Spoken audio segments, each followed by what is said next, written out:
하나님이 오늘 우리에게 주시는 말씀은 잠언 6장의 말씀입니다. 잠언 6장 6절부터 11절의 말씀이죠. 우리 다 같이 읽어볼까요?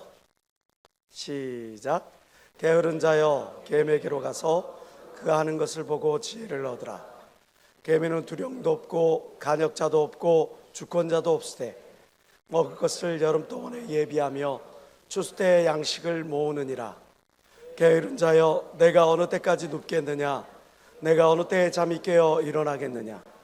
좀 더 자자, 좀 더 졸자, 손을 모으고 좀 더 눕자 하면 내 빈궁이 강도같이 오며 내 곰핍이 군사같이 이르리라.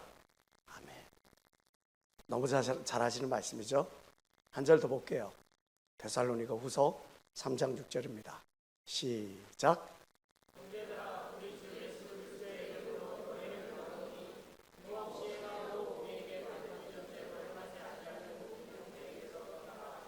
아멘. 저는 오늘 잠언 6장 말씀에 의지해서 대비하는 인생이냐 아니면 수습하는 인생이냐 라는 주제로 함께 은혜를 나누고자 합니다. 930일 언젠가 한번 말씀드린 적 있죠? 우리나라 역사 가운데 정말 치욕스럽고 어떻게 말하면 가장 가슴 아픈 그런 숫자. 외국에 의해 우리나라가 침략을 당한 그 횟수가 바로 930일. 어떤 학자들은 933회라고도 이야기를 합니다. 반만년 역사 가운데 5년마다 한 번씩 외침을 경험했고 심지어 90회는 나라의 전망의 위기까지 경험하기도 했습니다. 조선시대에는 특히 외침이 잦았는데 양대 외침이 있죠. 임진년에 있었던 임진왜란과 병자년에 있었던 병자호란이 그것입니다. 그런데 공교롭게도 임진왜란이라 병자호란은 이게 공통점이 있어요. 어떤 공통점을 가지고 있느냐? 전란의 위기가 분명히 감지되었음에도 불구하고 대비하지 않음으로 말미암아 그것 때문에 더 큰 곤욕을 치른 그런 전쟁이라는 거죠. 전란의 위기가 닥쳤어. 왜군의 도발이나 총군의 도발이 이미 감지되었어. 그렇기 때문에 이것들에 대해서 대비를 해야 되는데 서로 당쟁을 일삼고 서로 싸우니 조정에서부터 이러니 결과적으로 그 모든 폐해는 백성들이 다 받았죠. 임진왜란 때 우리나라 농지가 3분의 2가 불타 없어졌습니다. 황폐화돼서 쓸 수가 없게 됐어요. 죽은 사람들이 최소 100만 명. 끌려간 사람들에 대해서는 어떻게 찾을 길이 없어요. 수없이 많은 재능을 가지고 있었던 사람들, 학자들이 끌려갔죠. 경복궁과 창덕궁을 비롯해서 수없이 많은 문화재들이 소실됐습니다. 병자호란 때는 더 심각했어요. 우리가 잘 아는 것처럼 어떤 역사가는 이야기를 합니다. 몇 명이 끌려갔느냐? 무려 50만 명이 끌려가서 거기에 있는 청나라의 심야계까지 도착한 사람이 50만 명. 가는 길에 굶어 죽고 맞아 죽고 배고파서 죽고 병들어 죽은 사람들의 숫자는 셀 수도 없어. 살아서 도착한 사람들의 숫자만 최명길은 50만 명이라고 적고 있어. 삼괴구고두 이런 말 들어봤죠? 인조는 전쟁에서 지니까 삼괴 3번 무릎을 꿇고 구고 9번 머리를 땅에다까지 쳐박고 조아리는 그런 삼존도의 치욕을 경험합니다. 그는 왕인데 왕의 옷 골룡포를 입지 못하고 천릭 신하들이라 있는 그 천릭을 입고 그 행사를 치렀어요. 왜? 이제는 더 이상 너는 왕이 아니야. 너는 신하의 예로 너의 죄를 청나라 임금에게, 황제에게 고하라, 그런 뜻입니다. 왕부터 신하들 그리고 백성들까지 엄청난 곤욕을 치러야 됐던 게 바로 병자호란입니다. 국가만 그럴까요? 우리 개인도 마찬가지예요. 우리의 앞일에 대해서 대비하지 아니하고 준비하지 않으면 언제든 또한 우리 주어지는 그런 상황들 가운데서 사건과 사고 앞에 유린당하고 고통당할 뿐이라는 사실을 우리는 기억해야 합니다. 여러분은 예비하는 사람입니까? 인생을 대비하며 살아가는 사람입니까?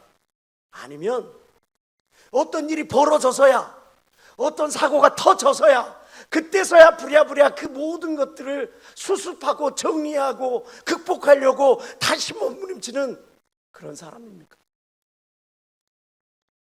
성경을 보면 하나님이 얼마나 섬세하시고 계획적인가 하는 것들을 우리는 잘 살펴볼 수가 있어요. 특별히 창세기에는 하나님의 그러한 섬세함이, 계획적인 모든 것들이 너무나 잘 드러나 있죠. 창세기 1장에 하나님께서 첫날부터 셋째 날까지는 이 모든 환경을, 공간을 조성하는 모습을 볼 수가 있습니다.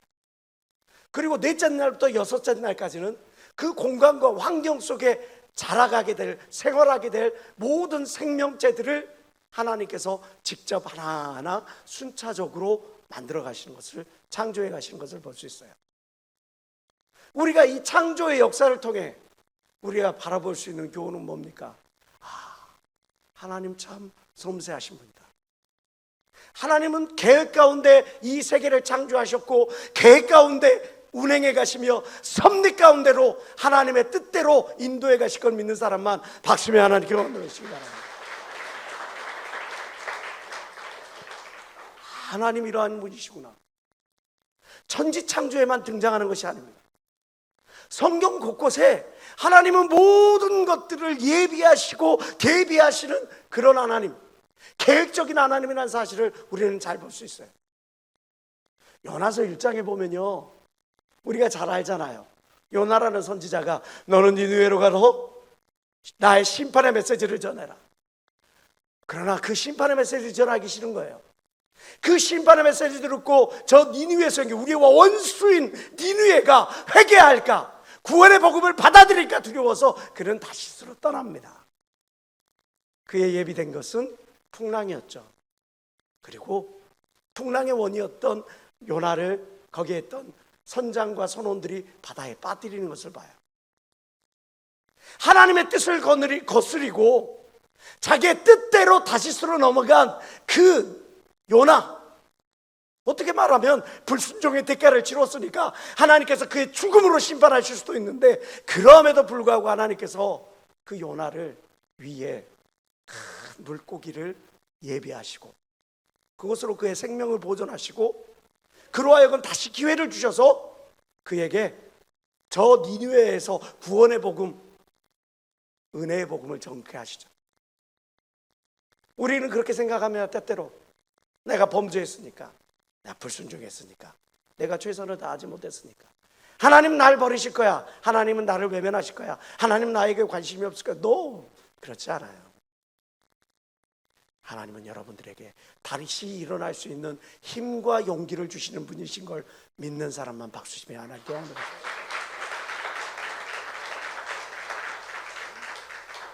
말라기 3장에 보면 하나님께서 한 사람을 예비하십니다.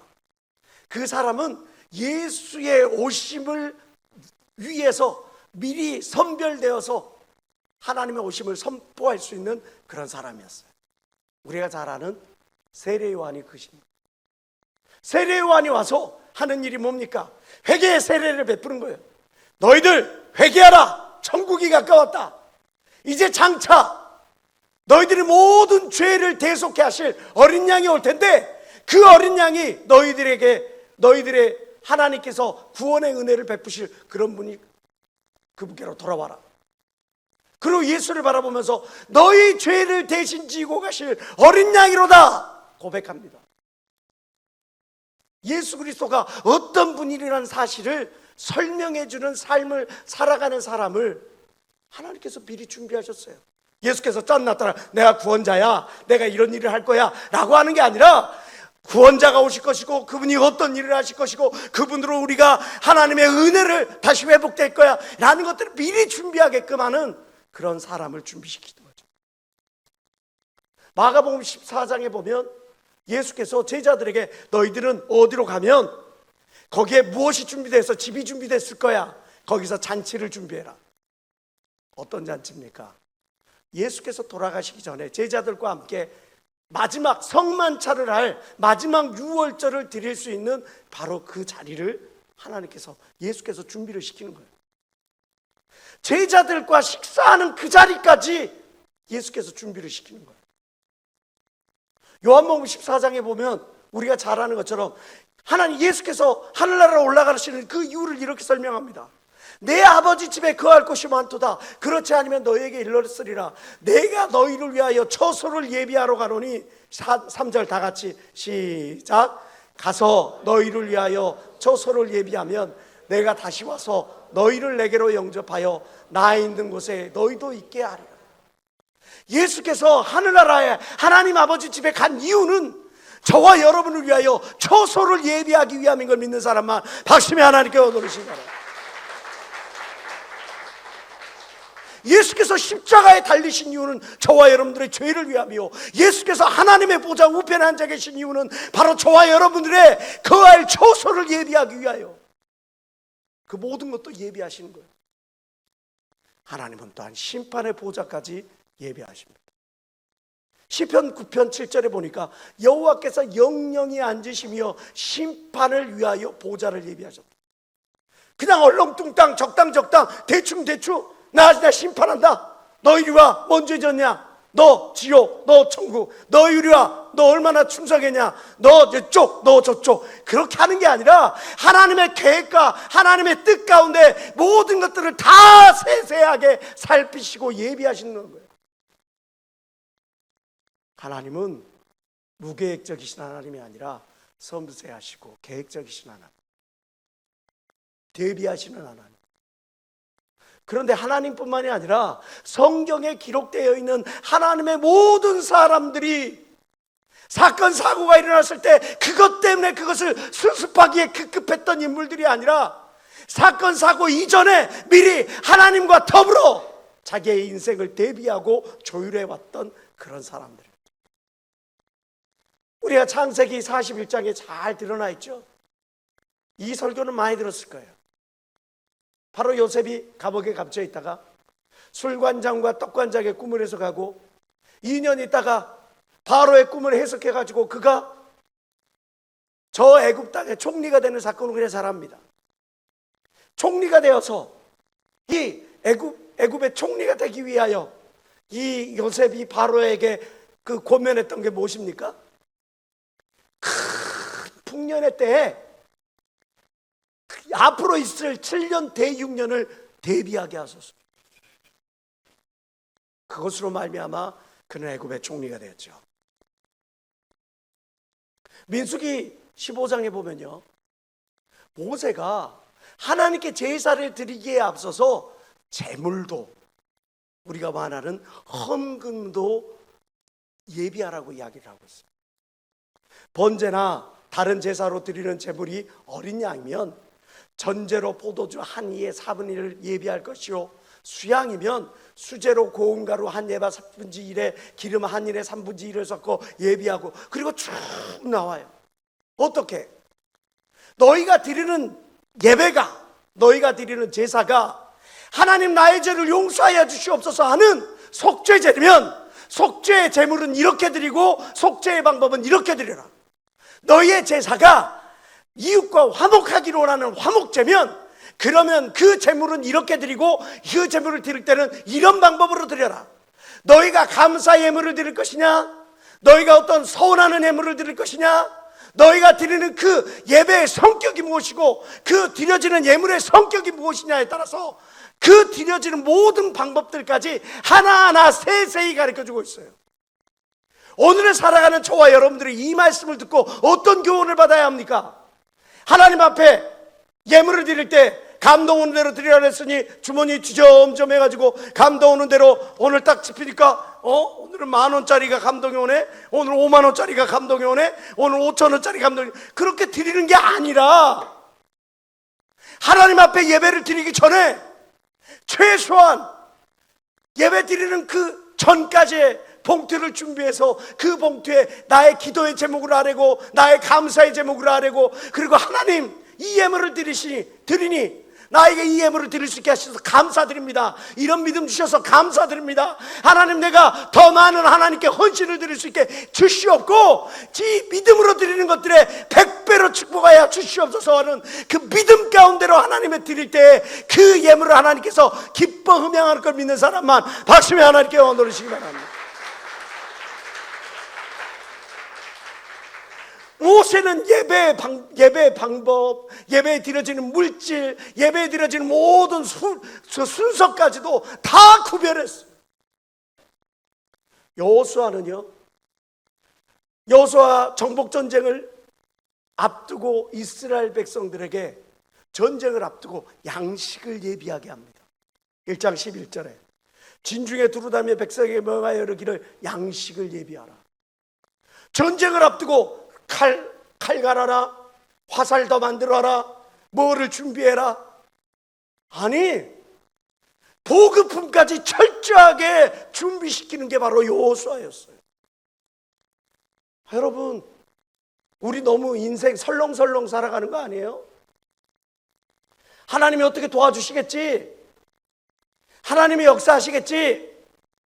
하나님이 누군가를 만나게 하시겠지? 그렇게 우리 너무너무 설렁설렁 나의 인생을 준비하고 있는 것이 아닙니까?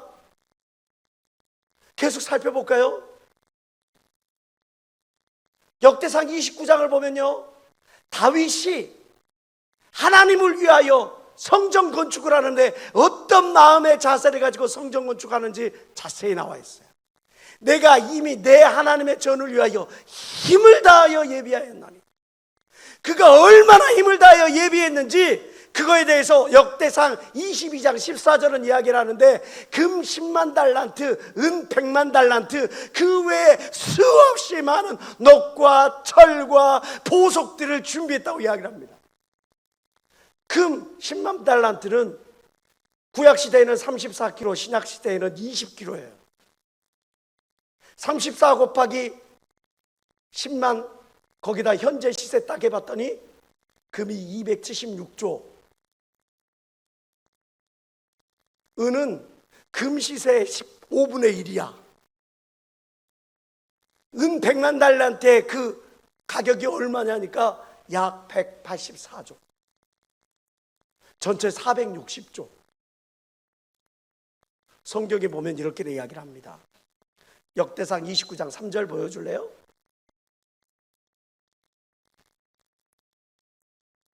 3절입니다. 성전을 위하여 예비한 이 모든 것 외에도 내 마음에 내 하나님의 전을 사모함으로 무엇을? 나의 사유의 금은으로 하나님의 전을 위하여 드렸나니. 사유의 금은 자기가 모은 금과 은이에요. 공적 자금을 드린 게 아니라 하나님을 향한 열심으로, 하나님의 전을 사모함으로 자기가 가진 모든 것을 기쁨으로, 사적 재산을 기쁨으로 하나님께 드렸다는 거예요. 멋지지 않습니까? 드릴 수 있는 믿음이 있다는 게. 하나님 보시기에 460조는 크고 과부의 2랩 돈은 작고 그러겠어요? 이 온 우주를 창조하신 분이 그러겠냐고요? 다 동일한 거예요. 460조나 2랩 돈이나 하나님 보시기엔 다 들어간 거 동일한 거예요. 이 두 사람은 동일하게 하나님에 대한 감사함으로 자기의 최선을 하나님께 드린 거예요. 솔로몬은요, 성경에 보니까 그의 왕 중에 굴러다니는 돌멩이가, 금덩어리가 돌멩이처럼 굴러다닌다고 표현하고 있습니다.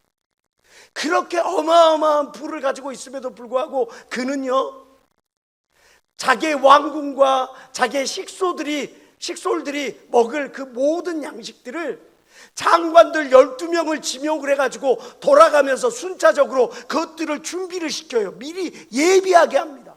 돈 많으니까 그냥 적당히 사서 먹고, 있는 데 써 먹고, 뭐 교역해 먹고, 누가 갔다 오면 먹고, 갖다 주면 먹고, 그러는 게 아니라 그 모든 것 하나까지 세세하게 준비하는 거예요. 오늘 성경이 우리에게 던져주는 이 세상을 살아가는 지혜로운 처신은 무엇입니까? 대비하는 삶을 살아가라는 거예요. 예비하는 삶을 살아가라는 겁니다. 그냥 주어지는 대로 적당히 대충대충 얼렁뚱땅 설렁설렁 살아가지 말고 철저히 대비하고 철저히 계획하고 철저히 준비하고 철저히 설계하면서 살아가라는 거예요. 오늘 본문 말씀 데살로니가후서 3장 6절 말씀 우리 다시 한번 볼게요. 형제들아, 우리 주 예수 그리스도의 이름으로 너희를 명하노니 규모 없이 행하고 우리에게 받은 유전대로 행하지 아니하는 모든 형제에게서 떠나가라. 우리가 어떤 사람을 피하라고 성경은 이야기를 합니까? 유전대로 행하지 아니하는 사람, 말씀대로 행하지 않은 사람들을 너희는 피하라는 거예요. 자기 생각대로 살아가는 사람 피하라는 거예요. 육체의 정욕대로 살아가는 사람 피하라는 거예요. 하나님의 말씀보다 자기의 어떤 가치관, 경험을 앞세우는 사람 피하라는 거예요. 그러면서 그 앞에 뭐라고 이야기를 하느냐? 규모 없이 행하는 사람을 피하라는 거예요. 규모 없다? 아탁토스라고 하는 이 규모 없다라는 것은 무계획적으로 행하다라는 의미입니다. 하나님께서 우리에게 피해야 될 첫 번째 대상이 누구냐? 여러분들, 무계획적으로 행하는 사람, 아무런 계획이 없어, 아무런 준비가 없어, 미래를 위한 아무런 대비가 없어, 이런 사람을 피하라는 거예요. 현실에 만족하고 그냥 현실을 즐기고 현실을 카르페 디엠이라 그래가지고 현실을 만족하고 현실에 즐기고 좋아요. 그거 나쁜 거 아니에요. 내게 주어진 것에 자족하고 감사하는 거 중요한 겁니다. 그런데 내 미래를 준비하는 게 없어. 내 내일을 준비하는 게 없어. 그러면서 하나님이 도우실 거야, 하나님이 역사하실 거야, 하나님이 은혜를 하나님이 채워주실 거야, 그렇게 해놓고 하나님 도와주시옵소서, 하나님 역사해 주시옵소서. 그래, 내가 너에게 뭘 해주랴? 하나님 도와주시옵소서, 하나님 역사하시옵소서. 내가 너한테 뭘 해주랴? 뭐가 없어. 하나님께 드릴 청사진이 없어. 미래를 위한 구체적인 청사진이 없어. 만남의 축복 주시옵소서, 만남의 축복. 그래, 어떤 사람을 원하는데 만남의 축복 주시옵, 만남의 축복. 내 귀는 닫고 내가 말하고 싶은 것만 말하니 하나님과 소통이 이루어지지 않는 거예요. 기도가 뭡니까? 나의 소원을 아뢰는 것, 물론 그것도 기도의 일부분이죠. 뻔한 영역입니다. 그러나 기도의 가장 중요한 것은 나와 하나님과 소통하는 겁니다. 믿는 사람만 박수 치시기 바랍니다.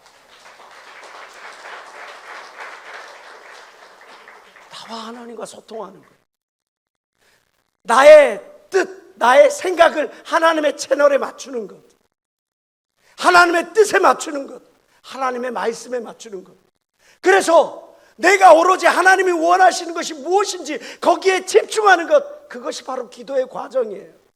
그런 가운데 주어지는 것이 응답인 겁니다. 응답의 열매를 따러 가서 거기에서 내가 어떤 하나님과 소통이 이루어지는 게 아니라 하나님과 소통이 이루어지다 보니까 자연스럽게 따라오는 것이 응답인 거예요. 아멘입니까?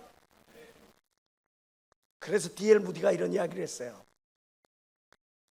나는 기도할 때는 하나님께서 100% 이루어 주실 것처럼 기도한다. 그러나 내가 일을 할 때는 내가 100% 이 일을 책임질 것처럼 그렇게 일을 한다. 이게 참된 하나님의 사람의 자세인 겁니다. 내가 기도할 때는 하나님께서 이 모든 일을 이끌어 가시고 인도하실 것을 믿는 그 믿음으로 내가 하나님께 전폭적으로 기도해야 되고, 일할 때는 이 모든 게 나의 책임인 것처럼 내가 최선을 다해야 돼. 안일함을 버려야 돼요. 어떻게든 되겠지? 누군가 하겠지? 그런 생각들 버려버려야 돼요. 에세이에서 38장 7절 우리가 다 같이 한번 읽어볼게요. 시작. 너는 스스로 예비하되 너와 내게 모인 무리들이 다 스스로 예비하라. 저 사람이 해주겠지? 목사님이 알아서 챙겨주시겠지? 우리 팀장이 알아서 하겠지? 회장장이 알아서 하겠지? 이것은 저 사람의 일이니까, 이것은 부름받은 사람의 일이니까, 이것은 임원의 일이니까. 성경은 그렇게 말하지 않아요. 성경이 우리에게 말하는 것은 너의 일은 너의 스스로 예비하라. 너의 십자가는 네가 지고 가라. 내가 걸어가야 될 그 골고다의 길은 내가 걸어가야 되는 걸 믿는 사람만 박심히 하나님께 원돌리시기 바랍니다. 내가 걸어가야 돼. 내가. 다른 누군가가 대신 그 십자가를 져주고, 다른 그 누군가가, 아니면 시간이, 어떤 상황이 이렇게 바뀌어지겠지 결코 아니고, 하나님의 계획 가운데서 예비된 바로 내가 그 일을 감당해야 돼. 여러분, 대비되지 않은 노후는 재앙입니다. 나의 미래를 대비하지 않으면 노후는 재앙이에요. 결혼하면 당연히 난 아파트에서 살고 행복한 그 누군가 즐겁게 이렇게 살아가고 어떤 생활을 꾸며가고 그럴 것 같아요. 시간이 지나면 애를 낳고 아이들이 장성하면 내가 이렇게 되고 은퇴해서 사랑하는 가족들과 이렇게 여행도 다니고 뭐하고 대비되지 않았는데, 예비되지 않았는데 여러분들의 삶에 그게 행복으로 다가올까요? 제가 회장을 통해서 여러분들에게 어떤 메시지를 하나를 보냈어요. 한 달에 70만 원씩 5년을 모으면 정부에서 5천만 원을 만들어주는 그런 통장이 만들어졌어요. 어떤 사람은 그걸 바라보면서도 이게 뭐야? 쓱 하고 지나가고 스팸 처리해버리고, 어떤 사람은 그걸 바라보면서도 야, 내가 한 달에 70만 원 어떻게 모아? 택도 없는 소리지. 쓱 지나가. 그러나 어떤 사람은 그 메시지를 받아보고, 그래, 나도 한번 종잣돈을 만들어 봐야겠다. 나도 한번 인생의 미래를 꿈꾸기 위해서 뭔가를 준비해 봐야겠구나. 나도 당당하게 뭔가를 준비해 봐야겠구나 라는 생각을 하는 그런 사람들도 있을 거예요. 대비하지 않은 미래는 재앙입니다. 축복이 아니에요.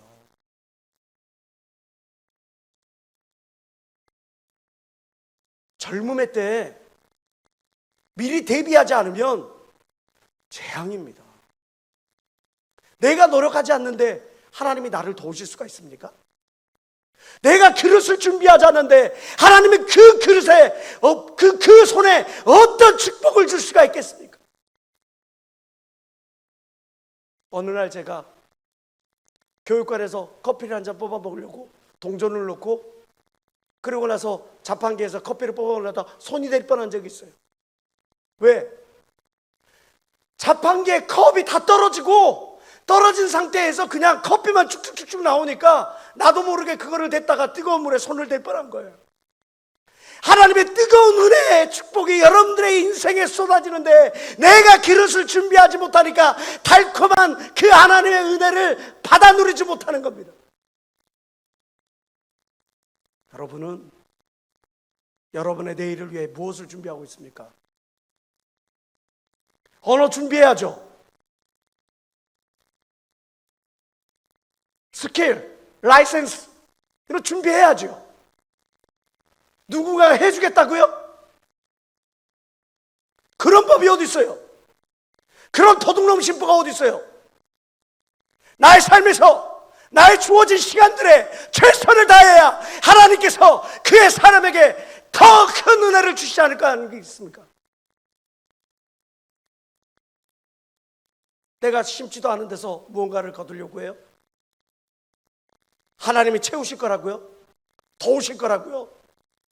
그러나 하나님이 가장 싫어하는 도둑놈 신부예요.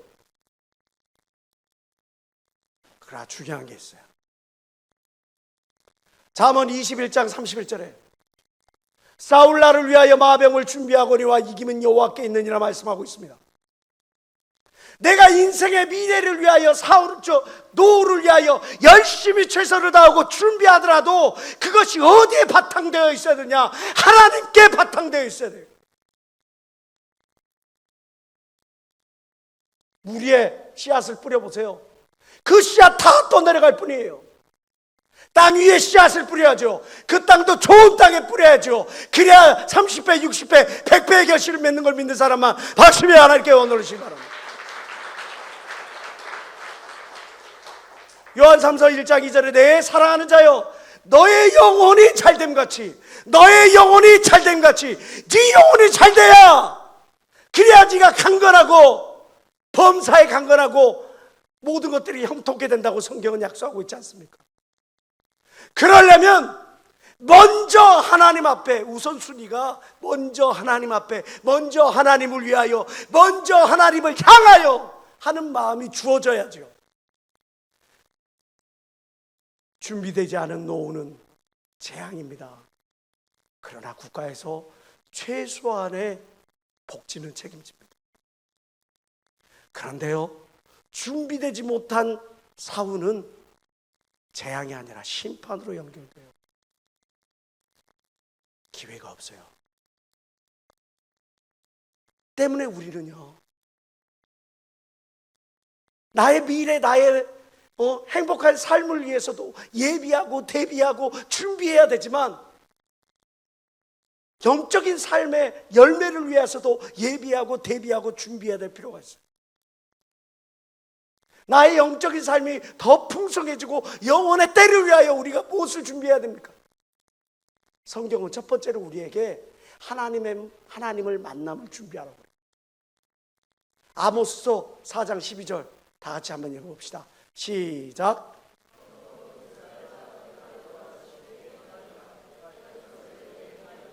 이스라엘아 내 하나님 만나기를 예비하라. 우리가 뭘 준비해야 되느냐? 뭘 대비해야 되느냐? 하나님 만나기를 대비해야 돼. 왜 우리가 하나님 만나기를 대비해야 되느냐?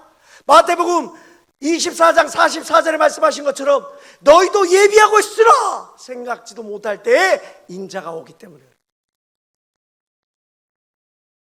오늘 신문에 참 가슴 아픈 기사를 대했어요. 우리나라의 심장 외과 수술, 심혈관 계열 이 수술 아주 권위자가 계시는데 현대 아산병원에 새벽같이 그 수술을 마치고 집이 멀리 갈 수가 없어. 항상 수술이 있으니까. 그래서 자전거 타고 10분 거리에 있는 집에를 갔다가 나오던 그 교수님이 덤프트럭에 그냥 치여가지고 돌아가신 거예요. 우리나라뿐만 아니라 전 세계에서 애도의 뜻을 표하는 거예요.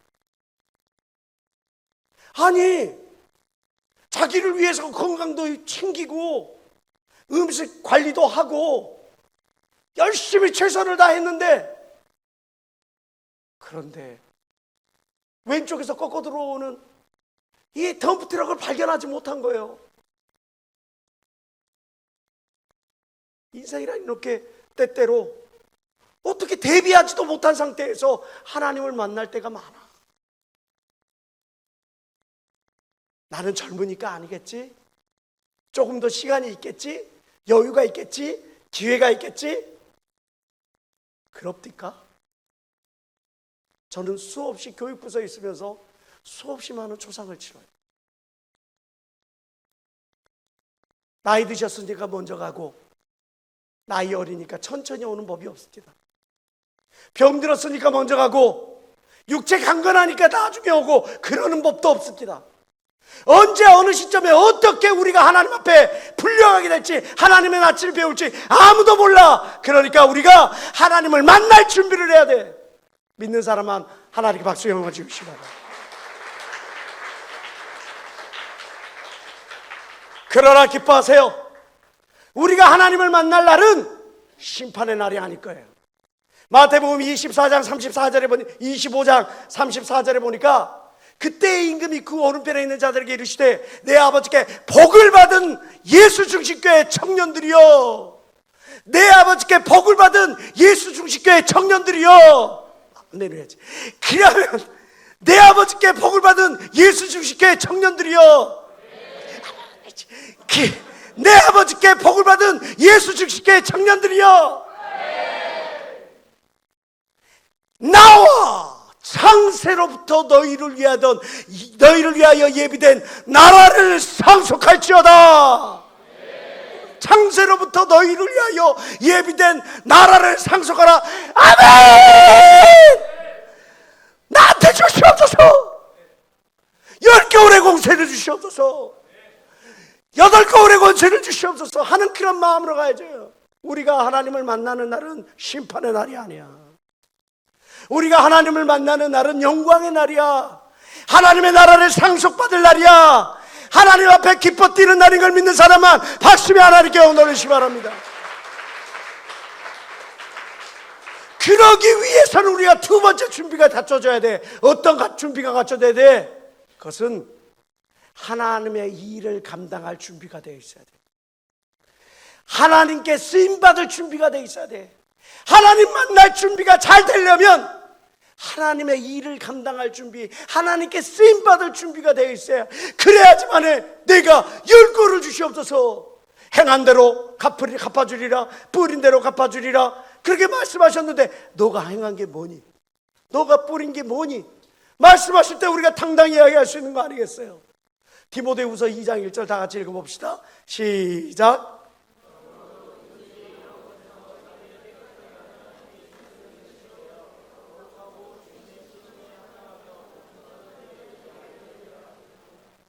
자기를 깨끗하게 준비하라는, 하나님께 쓰임받기 위해서 첫 번째 요소가 뭐냐? 자기를 깨끗하게, 그래야 귀히 쓰임을 받을 수 있다는 거죠.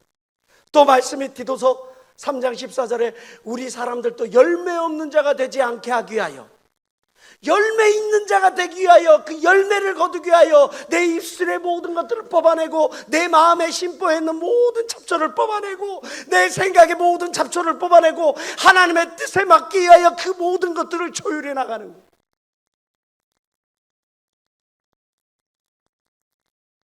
어느 정도였는지 아세요? 초대교회 성도들이 하나님께 쓰임받기 위하여 고린도후서 9장 2절에 보면 그런 말씀이 있습니다.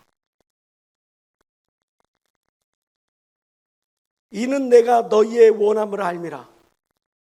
내가 너희를 위하여 마게도냐인들에게 아가야에서는 1년 전부터 예비하였다 자랑하였는데 과연 너희 열심히 퍽 많은 사람들을 격동케 하였느니라.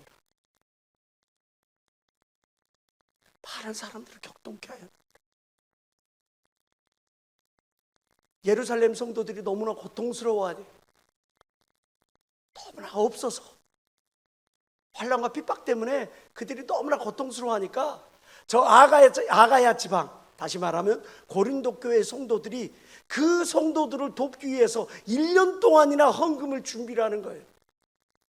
내 주머니가 너무 여유가 있는 게 아니니까 적금을 들고 예금을 들고 막 해가지고 1년 동안이나 준비를 해가지고 그 예루살렘 성도들을 위하여 돕는 거예요. 근데 그 모습이 너무 아름답게 하니까 그 옆에 있는 그 마게도니아 교회라는 것은 빌립보 교회, 베레아 교회 이런 지역에 있는 사람들을 말합니다. 그 성도들이 격동이 됐어. 야, 저 고린도 교회 성도들을 봐라. 야, 저 팀원들을 봐라. 하나님께 쓰임 받으려고 저렇게 간식을 준비한다. 하나님께 쓰임 받으려고 저렇게 행사들을 준비한다. 전도를 하는데 저렇게 막 전도 물품들을 준비한다. 야, 우리들도 한번 해봐야 되지 않겠냐? 그래가지고 모여가지고 밤에 그냥 피곤한데 와가지고 여기에서 뻥튀기 담고 있고 물티슈 담고 있고 막 담고, 여러분들 다 그렇게 했잖아요. 하나님을 격동시킨 사람, 하나님을 감동시킨 사람, 하나님께 쓰임받을 준비가 되어 있을 때 우리가 비로소 하나님 앞에 나아갈 수 있는, 상속받을 준비가 되어 있는 그런 삶을 살아가는 겁니다. 또 하나 우리가 갖춰야 될 준비가 있어요. 영적 삶을 위해서. 그것은 뭐냐? 대답할 준비가 되어 있어요. 복음을 전할 준비가 되어 있어요. 베드로전서 3장 15절은 이야기합니다. 너희 마음에 그리스도를 주로 삼아 거룩하게 하고 너희 속에 있는 소망에 관한 이유를 묻는 자들에게는 대답할 것을 항상 예비하라. 너희들에게 너 왜 예수를 믿니? 왜 예수를 믿어야 되니?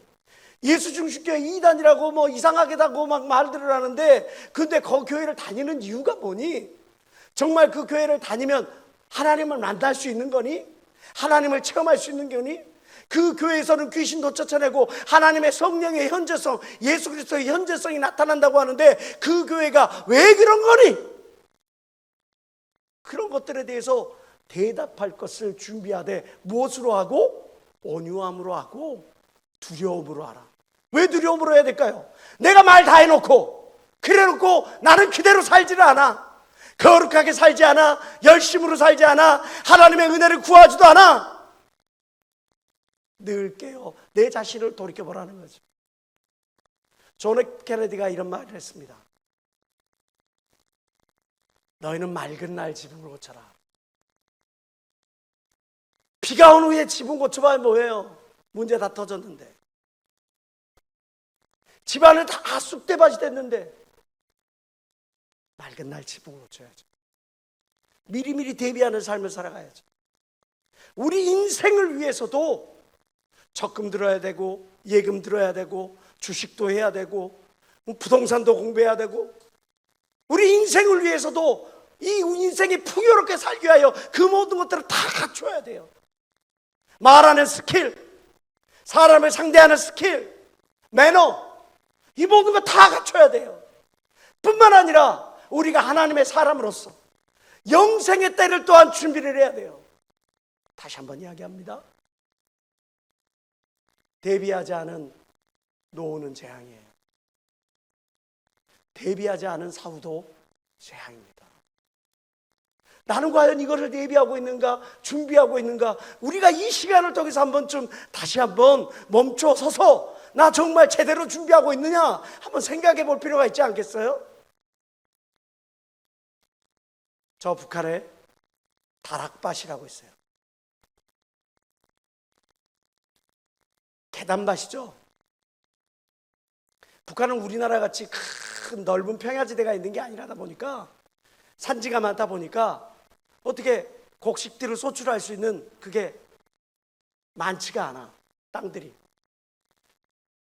식량 소출은 부족하고 백성들은 굶주리고, 그러니까 그 사람들이 생각해낸 게 뭐냐? 야, 산을 깎아, 나무를 베고 산을 깎고 성토 흙을 다져가지고 이렇게 계단밭을 만들자. 이야, 누구 아이디어? 참으로 좋다. 날래하라고. 그래가지고 산들을 전부 다 깎고, 이거 다 깎았어. 산의 42%가 없어졌어요. 도시 옆에 있는 산들의 42점 몇 %가 없어지고, 거기를 전부 다 나무를 까내고 산을 깎아가지고 이 다락밭을 다 만들어놨어요. 그러니까 신난 거야. 우리 동무들이네 이제 쌀밥에 개국국 먹게 생겼어요. 근데 현실로 그렇게 됐나요? 비만 오면 홍수 때문에 사람들이 다 죽어가. 치산치수. 산을 관리해야, 녹지를 관리해야, 거기에서 비가 내릴 때 그 모든 그 물을 관리할 수 있는데, 산이 전부 다 밭이야. 민둥산이야. 물을 흡수할 수 있는 뿌리가 없어, 나무가 없어. 그러니까 비만 내리면 콸콸콸콸 저 꼭대기에서부터 밑에까지 그냥 황토물이 내려오는데 그 황토물이 도시를 다 덮어. 옛말에 이런 말이 있어요. 가뭄의 끝은 있어도 홍수의 끝은 없다. 3년 가뭄은 견뎌도 3달 홍수는 견디지 못한다. 그런 말이 있어요. 가뭄은 가물고루서 끝나는데 비가 내리고 홍수가 내리면 온 세상이 그냥 썩어버려. 그 물 때문에. 그리고 수인섬 청년병이다, 거기 모기다, 막 이런 들쥐다, 이런 것들 때문에 사람들 다 죽어나가. 식량 생산을 증대시키기 위하여 산을 깎아서 밭을 만들었는데 식량 증대는 커녕 그것 때문에 오히려 더 큰 고통을 겪어. 그래서 노노의 위령공편에 이런 말이 있죠. 공자는 이런 말 했어요. 인무원려 필유근우라. 사람이 멀리 내다보지 아니하고 가까운 일에 급급하다 보면 근시일 내 반드시 어려운 일을 경험하게 된다는 뜻이에요. 저 다락밭이 우리에게 주는 교훈이 뭡니까? 현실의 문제에 급급해서 미래를 대비하지 못하고, 미래를 대비하지 못하고, 미래를 예비하지 못하고, 미래를 얘기하지 못하면 그것들이 부메랑으로 와서 나의 삶을 유린한다는 거예요. 한 달 생활하기 뻑뻑한 거 많죠. 어떻게 한 달에 70만 원씩 모으고, 어떻게 이렇게 저렇게 하고 저렇게, 아이고 내가 공무원이면 모를까, 내가 대기업 다니면 모를까, 내가 우리 부모님이 금수저고 은수저면 모를까, 나는 흙수저도 아니고 먼지수저인데, 나무수저도 아니고 먼지수저인데 이거 갖고 내가 뭐를 하겠어. 그래서 현실 속에 여러분들이 계속 그냥 거기에 쳇바퀴에 돌아가다 보면 인무원려 필유근우가 되는 겁니다. 반드시 머지않은 시기에 여러분들이 그 인생길에 내가 왜 그때 그 기회가 있었을 때 그 기회를 내가 잡지 못했나, 살리지 못했나, 적용하지 못했나. 인생을 풍요롭게 하고 여러분들의 영생을 안전하게 하는 비결, 오늘 성경은 대비하는 인생을 살아가라. 사고가 나고 사건이 터져서 뒤늦게 깨닫고 수습하는 그런 어리석은 인생이 되지 마라. 건강을 잃고서야, 그제서야 건강을 되찾으려고 몸부림치지 마라. 물질을 잃고서야 뒤늦게 그 물질을 모으려고, 그 물질의 소중함을 깨닫고 모으려고 몸부림치지 마라. 사람을 잃고 나서 뒤늦게 나의 부족한 매너, 나의 부족한 것들 때문에 그것들을 채우려고 몸부림치지 마라. 내일을 준비할 줄 아는 저와 여러분들이 되어졌으면 좋겠습니다. 에베소서 5장 11절은 우리에게 이야기를 합니다. 너희는 열매 없는 어둠의 일에 차별하지 말고 도리어 책망하라. 열매 없는 일, 그냥 쓸데없이 시간을 보내고 할 일 없이 그냥 나의 주어지는 기회, 나의 주어지는 젊음, 나의 주어지는 그 시간들을 할 일 없이 그냥 허비해버리지 말고 나의 모든 것들을 포커스, 집중하라는 거예요. 무엇에? 로마서 12장 11절 말씀입니다. 다 같이 읽어봅시다. 시작. 부지런하여 게으르지 말고 열심을 품고 주를 섬기라. 부지런하여 게으르지 말고 열심을 품고 주를 섬기라. 이 세상 모든 만물은 무한한 게 아니라 유한합니다. 나의 인생도 유통기한이 존재합니다. 우리가 하나님 앞에 섰을 때 부끄러움 없이 하나님의 나라를 상속받는 상속자의 입장으로 기쁨 가운데 하나님 앞에 설 수 있기를 주의 이름으로 축원합니다. 기도하시겠습니다. 하나님 아버지, 준비되지 않은 노후는 재앙일 뿐이요, 준비되지 않은 사후 또한 재앙이요 심판이라는 사실을 오늘 말씀을 통해 깨달았습니다. 깨달은 것에서 멈춰서지 말게 하시고 깨닫고 실천하여 우리의 삶이 더욱더 풍요로워지고 우리의 영생이 또한 더욱더 풍요로워질 수 있도록 역사하여 주시옵소서. 저 삼사 동서로 기도합니다. 주여! 주여! 주여!